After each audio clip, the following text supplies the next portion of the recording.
Ng'ennaku z'omwezi 13 omwezi guno ekitongole ki National Water and Sewage Corporation kyasalako amazzi mu kkomera ekkulu e Luzira oluvannyuma lw'ekitongole ky'amakomera okulimu okusasula ssente ez'amazzi ezisukka mu 18,000. Kino kyongedde okukakasibwa mu kiwandiiko ekyafulumiziddwa ekitongole ky'amakomera mu kiro ekikeesezza olwaleero. Okusinziira ku Frank Bayine, omwogezi w'amakomera mu ggwanga, akaseera ekkomera lye lyasalwako amazzi kaali kazibu nga balina okusala amagezi ag'amangu okulaba nga abasibe bafuna amazzi. We twategeerera nti amazzi tegagenda kubeerawo nga gagwereddemu ddala mu tankisi zonna. Naye lwategeera kati okufiringa tankisi kyalina okuteekinga ennaku nga 2 oba 3. Kati kuva ku olwo era yes National Water tena bakutuzaako naye abasibe n'abasirikale balina amazzi. Agamba nti ssente zibanjibwa empitirivu zize zeetuma okumala emyaka wabula ng'obuzibu buva ku muwendo gw'abasibe abeeyongera buli kiseera n'ebyetaago by'ekitongole. Embalira gye tubeera nayo emirundi egisinga tugenda kumala omwaka nga ssente ezo tezifulumizibwa kubanga waliwo ebiba byetaagisa ng'eggwanga. Kyakubiri, fe amazzi ge tukozesa gasinziira ku nnamba y'abasibe be tubeera nga tufuna buli kiseera.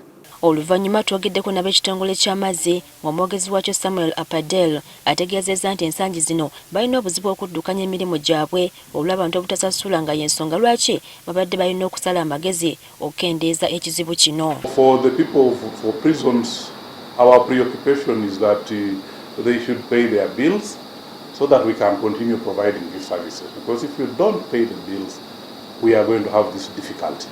Because the power companies are demanding from us, the chemical companies are demanding from us, and staff also need to be paid. Agamba nti nga bwe kali akalombolombo okuweereza obubaka eri ababanjibwa n'ab'ekitongole ky'amakomera babadde balabulwa buli kiseera era okutuuka okubasalako amazzi tekyaguddewo bugwi. The bills, we read the meters together, we verify the bills, and we send the bills to all our customers, like prisons. We've been having these conversations. If you see the statement from from prisons itself, they admit that they owe National Water 18 billion shillings. Wadde guli gutyo bakkiriza nti entesaganya zaatandise okunogera ekizibu kino eddagala kyokka nga ekisinga obukulu kwe kutunula mu mbalirira y'eggwanga okufuna eddagala ery'olubeerera. The problem is not that they don't pay. The problem is under budgeting. Because every quarter they pay, but they pay less than what they consume. Ensako yaffe tennaba kutuuka kuyiwa mulembe naye tewali kweraliikirira tukola kyonna ekisoboka kuba nti enteekesaganya bwe zigenda mu maaso abasibe n'abasirikale balina okusigala nga bali bulungi.